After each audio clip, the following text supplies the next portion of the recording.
मुझे जानते हो? जितने लोग जानते वो हाथ खड़ा करो, जितने लोग नहीं जानते वो हाथ खड़ा नहीं करना। देखो, बहुत कम लोग हैं, आपको पता ही नहीं है कि आपके बीच में क्या हो रहा है, और हम इस गुमनाम सी जिंदगी को जी रहे हैं जिसका कोई नामो निशान नहीं है। मैं बयां क्या करूं उस बात का, मैं बयां क्या करूं उस बात का जो पुरखों ने मुझे सिखाई थी। आज मैं अपने पुरखों की बनाई हुई जमीन को विस्थापन में लेके जा रहा हूं। मैं अपने पुरखों की बनाई हुई जमीन को विस्थापन में लेके जा रहा हूं। मुझे मेरे पुरखों ने जीने का रास्ता सिखाया, मेरे पुरखों ने मुझे घर बना कर दिया, मेरे पुरखों ने मुझे नदी को बना कर दिया, मेरे पुरखों ने मुझे खेती करना सिखाया। अब वाह क्या सरकार आई है, मैं अपने पुरखों की निशानी को छोड़ के जा रहा हूं। साथियों, मेरा नाम राधेश्याम काकोड़िया है और मैं गोंडवाना गणतंत्र पार्टी का एक सजग सिपाही हूं। और विगत 10 महीने से मैं जेल में रहा हूं।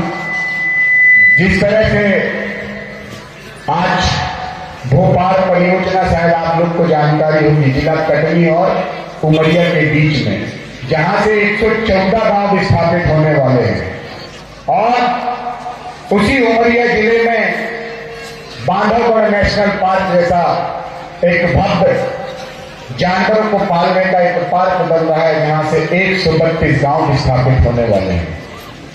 और उसी उमरिया की जमीन से जो है, जहां पे आप बैठे हो, और उसी तरह से वहां पे उमरिया की जमीन पे बैठने वाले लोगों के पैर के नीचे से कोयला निकाला जा रहा है, करोड़ों रुपए कमाए जा रहे हैं। और वहां के जो मालिक थे, जिन पुरखों ने उस जमीन के अंदर में कोयला दबाया, जिन पुरखों ने उस जमीन के अंदर में हीरा दबाया, जिन पुरखों ने उस जमीन के अंदर में सोना दबाया, वो दूसरे लोग आके उस सोने हीरे को लूट कर हमें भगाने का प्रयास कर रहे हैं। क्या ऐसा विस्थापन आपको चाहिए? चाहिए? तो नहीं चाहिए तो आपको तो कुछ जानना होगा। माननीय मेरे प्रदेश अध्यक्ष जी महोदय जी बोले थे कि बेटा ज्यादा मत बोलना, बेटा ज्यादा मत बोलना, क्योंकि मेरे पीछे में क्या लगी हुई है? LIV लगी हुई है। मेरे पीछे में राष्ट्र लगा हुआ, राष्ट्रद्रोह लगा हुआ है। और मुझे ऐसा लगता है, ऐसा व्यतीत होता है कि माननीय कलेक्टर महोदय जी को, माननीय SP महोदय जी को, माननीय SDM महोदय जी को जानकारी मिल गई होगी कि इस आज की सभा में राधेश्याम काकोड़िया आने वाला है। इसीलिए वो अपनी फौज फटाकर तैयार करने में लगे होंगे, क्योंकि वो जानते हैं कि जिस तरह से 18 सितंबर 2024 हमने हमारे महान क्रांतिकारी शंकर साहब कुंवर रघुनाथ साहब जी का बलिदान दिवस मनाया। कितने लोगों ने मनाया? हाथ खड़ा करके बताओ जरा। मनाया? क्यों मनाया भाई? क्या आवश्यकता पड़ गई आपको कि उनका बलिदान दिवस मनाए? क्योंकि उसी राजा शंकर साहब कुंवर रघुनाथ साहब ने, जो उनके पुरखों ने, राजा संग्राम साहब और उनके जो रानी दुर्गावती थी, उनकी दादी, उन्होंने 52 57 परगना 258 रियासत की जल, जंगल, जमीन और खनिज संपदा हमको सौंपी थी। और उस खनिज संपदा में मनुवादियों, पूंजीवादियों और अंग्रेजी शासन ने कब्जा करना चाहा तो मरना पसंद किया, लेकिन अपनी जमीन देना पसंद नहीं किया। तो आप लोग तय कर लो आप क्या चाहते हो, क्योंकि आपने क्रांतिकारी को यहां बुलाया है, क्रांतिकारी को आह्वान दिया है, तो मेरी बात क्रांतिकारी ही जैसे रहेगी। अब आप अपने आप को समझ जाओ कि आपको क्या बनना है। रानी दुर्गावती बनना है तो जितनी मात्र शक्तियां, वो दोनों हाथ खड़ा करे जरा। रानी दुर्गावती बनती है कि नहीं बनती है? बनती है दोनों हाथ। अभी यदि आपके हाथ खड़ा करने से यदि तकलीफ हो गई तो आपके बच्चों का वजन उठाने से कैसे तकलीफ नहीं होगी? तो बोले रानी दुर्गावती जोहार जोहार, रानी दुर्गावती अमर रहे, अमर रहे, अमर रहे, रानी दुर्गावती का संघर्ष अमर रहे, अमर रहे, अमर रहे। जितने भी पुरुष हैं वो मत उठाओ, क्या आप रानी दुर्गावती हो? जो जिस जगह में, उस जगह में उसको रहने दो ना। सही बात है ना। तो जितनी मातृशक्तियां हैं वो फिर से हाथ उठाएंगे। तो पुरुष के बीच में मातृशक्ति बन के अंदर घुस गई होगी तो वो भी हाथ उठाएंगे, वो भी मैं देख लूंगा। तो रानी दुर्गावती सारे हाथ उठाए मारो। हाँ ये देखो, ये निकल गई एक रानी दुर्गावती। हाँ और वो वैसे वो इसी बात को समझना है। मेरी बातें थोड़ी सी हंसी मजाक सी लगेगी, लेकिन मैं इस बात को समझाना चाहता हूं। सरकार क्या कर रही है, जो वर्तमान विधायक है वो क्या कर रहे हैं, हमें दिखता कुछ और है और होता कुछ और है। दिखाते कुछ और है और करते कुछ और है। ऐसा क्यों? क्योंकि उनको पता है कि 75 सालों में हमने उनको संविधान में पढ़ाया, इसीलिए उनको नहीं पता कि करना क्या है और क्या करना है। आज तो खुशनसीब है वो सांसद महोदय जी, वो विधायक महोदय जी और वो कलेक्टर साहब, एसपी साहब कि मेरे रडार में नहीं आए।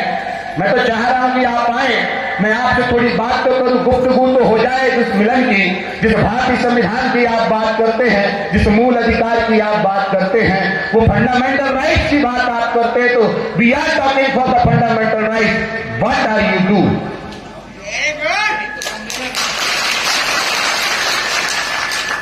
हो जाए दो बातें तब तो समझ में आए।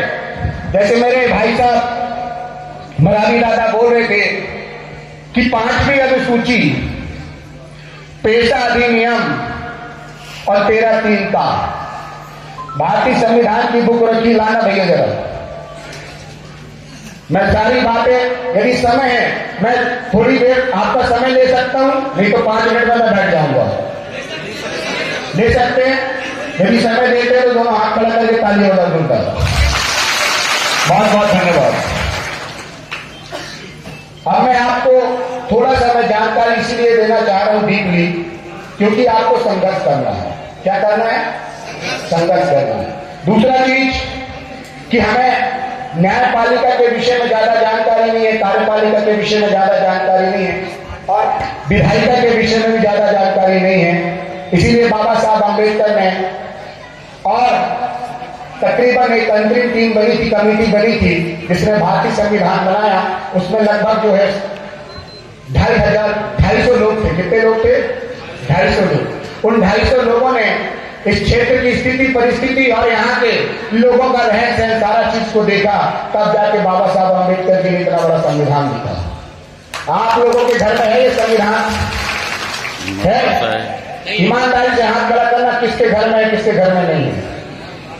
अब ये बताओ, जिससे देश चलता है, जिससे आपका घर का चूल्हा जलता है, जिससे आपके बच्चे जीवन जीते हैं, जिससे आपके पतिदेव पैसा कमा के लाते हैं, एक घड़ी आपके घर में आरती की पुस्तक होगी, लेकिन जिस घर से, जिस संविधान से आपके बच्चों का पेट भरता है, वो संविधान की पुस्तक आपके घर में नहीं है। तो सबसे बड़ी हार तो यही है।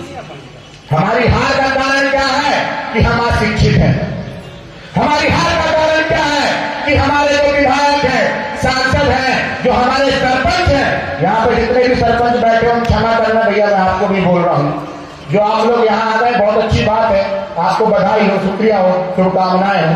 जितने भी हमारे सरपंच हैं, जनपद हैं, जिला सदस्य हैं और हमारे जो कार्यपालिका के जो हमारे साथी हैं, चाहे कलेक्टर महोदय जी हो, एसडीएम महोदय जी हो, तहसीलदार महोदय जी हो, नायब तहसीलदार महोदय जी हो, इन सबका पहला उत्तरदायित्व है कि हर नागरिक को उसके मूल अधिकार को मालूम होना चाहिए कि भारतीय संविधान में उसके लिए क्या अधिकार दिए।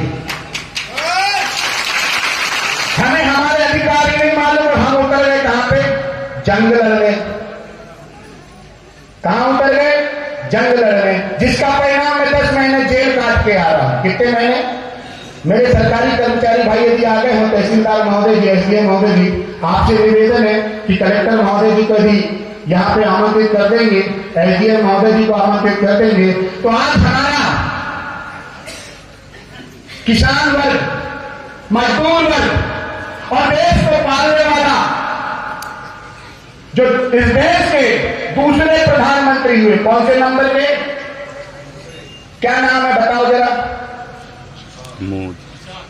किसान संघर्ष मोर्चा तो लिख दिया, लेकिन दूसरे प्रधानमंत्री का नाम बताओ, बताओ, जोर से बोलो। लाल बहादुर। जब आप बोलोगे नहीं तो जानोगे कैसे। लाल बहादुर शास्त्री जी ने बोला था कि जय जवान जय किसान। तो जवान की तो जय हो रही है, लेकिन किसान की तो मटिया मेट हो रही है। हो रही कि नहीं? हो रही है ना? तो जरा दोनों हाथ खड़ा करो, मेरे साथ में नारा लगा दो। जय जवान जय जवान जय जवान जय जवान। दूसरा नारा, जब तक जीतेंगे नहीं संघर्ष छोड़ेंगे नहीं।